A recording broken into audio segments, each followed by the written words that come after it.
जळगावमध्ये ठाकरेंच्या शिवसेनेचं आंदोलन, कलंकित मंत्र्यांची हकालपट्टी करण्याची मागणी। ठाकरेंच्या शिवसेनेकडून राज्य सरकारची प्रतिकात्मक अंतयात्रा। रायगडच्या जिल्हाधिकारी कार्यालयावर ठाकरेंच्या शिवसेनेचा जनआक्रोश मोर्चा। जिल्हाधिकारी कार्यालयाच्या समोर शिवसैनिक आणि पोलिसांमध्ये बाचाबाची। जळगावमध्ये काँग्रेसला धक्का, काँग्रेसच्या प्रदेश उपाध्यक्ष प्रतिभा शिंदे यांनी दिला पदाचा राजीनामा। 17 ऑगस्टला प्रतिभा शिंदे अजित पवारांच्या राष्ट्रवादीचा झेंडा हाती घेणार। उल्हासनगर आणि बदलापूरमध्ये वीज पुरवठा खंडित, 95,000 वीज ग्राहकांचा वीज पुरवठा खंडित। गेल्या 7 तासांपासून वीज पुरवठा खंडित। बेळगावमध्ये कन्नड सक्ती विरोधात मध्यवर्ती महाराष्ट्र एकीकरण समितीचा एल्गार। जिल्हाधिकाऱ्यांना निवेदन देत कन्नड सक्ती मागे घेऊन मराठी भाषेतील फलक पूर्ववत करण्याची केली मागणी।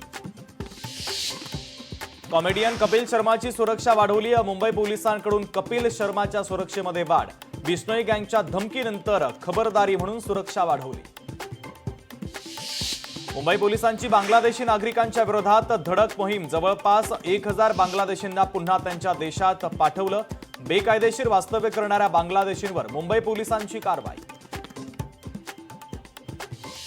अमरावतीमध्ये ठाकरेंची शिवसेना आक्रमक, महायुतीच्या मंत्र्यांविरोधात ठाकरेंच्या शिवसेनेचं आंदोलन। रामदास कदम आणि योगेश कदम यांच्या विरोधात जोरदार घोषणाबाजी। ठाकरेंच्या शिवसेनेचं राज्यव्यापी आंदोलन, नागपूरमध्ये पदाधिकाऱ्यांसह कार्यकर्त्यांचं आंदोलन, तर महायुती सरकारमधील भ्रष्ट मंत्र्यांच्या विरोधात घोषणाबाजी। पुणे सोलापूर राष्ट्रीय महामार्गावर रास्ता रोको, सकल हिंदू समाजाच्या वतीनं रास्ता रोको। समाधी स्थळावरील अतिक्रमण हटवण्याची मागणी।